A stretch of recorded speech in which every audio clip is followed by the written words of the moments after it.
Virus ব্যাকটেরিয়াকে খায়। ফাজ মানে খাওয়া, ভক্ষণ করা। যে ভাইরাস ব্যাকটেরিয়াকে খায় সেটা হচ্ছে ব্যাকটেরিওফাজ। তাহলে ব্যাকটেরিওফাজ কিন্তু একটা ভাইরাস যেটা ব্যাকটেরিয়াকে আক্রমণ করে। তাহলে এই আতিকের এই যে ট আছে, এই ট দিয়ে ট ইন্ডিকেট করে টি, ট দিয়ে ইন্ডিকেট করে T2T4T6, ফাজ দিয়ে ইন্ডিকেট করে ফাজ ভাইরাস এবং ভাইরাস। এটা খুব ইম্পর্টেন্ট একটা টেকনিক আর কি। আমাদের নিউক্লিক অ্যাসিড যেটা ভাইরাসের নিউক্লিক অ্যাসিড ব্যাকটেরিয়াল ডিএনএ কে ভেঙে ফেলে। ভেঙে ফেলার পরে মানে 3-4 নম্বর পর্যায়ে যে কি হয়, ভেঙে যায়। কিন্তু ভাইরাল ডিএনএটা আবার মাল্টিপ্লিকেশন হইতে থাকে। প্রায় 300টা ভাইরাস তৈরি হয়, নতুন ভাইরাস তৈরি হয়। এই মৃদু লাইসোজেনি চক্র, এটা হচ্ছে মৃদু।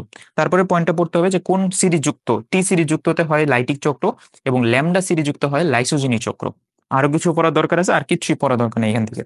তাহলে ফ্ল্যাভিভাইরাস দিয়ে ডেঙ্গু হয়, হেপাটাইটিস সিও হয়।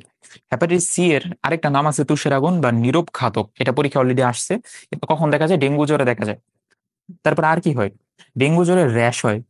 আর কি হয়? মেরুদণ্ডে ব্যথা হয়, যার কারণে এটা বলে হাড় ভাঙা জ্বর। বলবে হাড় ভাঙা জ্বরের আরেক নাম কি? ডেঙ্গু জ্বর। কিন্তু যদি ভাইরাস আক্রমণ করে তাহলে ওই টিউলিপ ফুলের মধ্যে সাদা সাদা ছোপ ছোপ দাগ দেখা যায়, যেটা বলে ব্রোকেন টিউলিপ।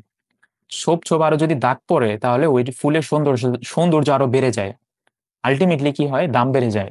তাহলে কিছু টেস্ট আছে, যেমন NSI antigen, immunoglobulin M, immunoglobulin G, এবং সেল কালচার, প্লাটেলেট পরীক্ষা। প্লাটেলেট নর্মালি থাকে আমাদের শরীরে 1.5 লাখ থেকে 4 লাখ পর্যন্ত। প্লাটেলেট যদি 1.5 লাখের নিচে নেমে আসে তাহলে আমাদের ডেঙ্গু সাসপেক্টেড।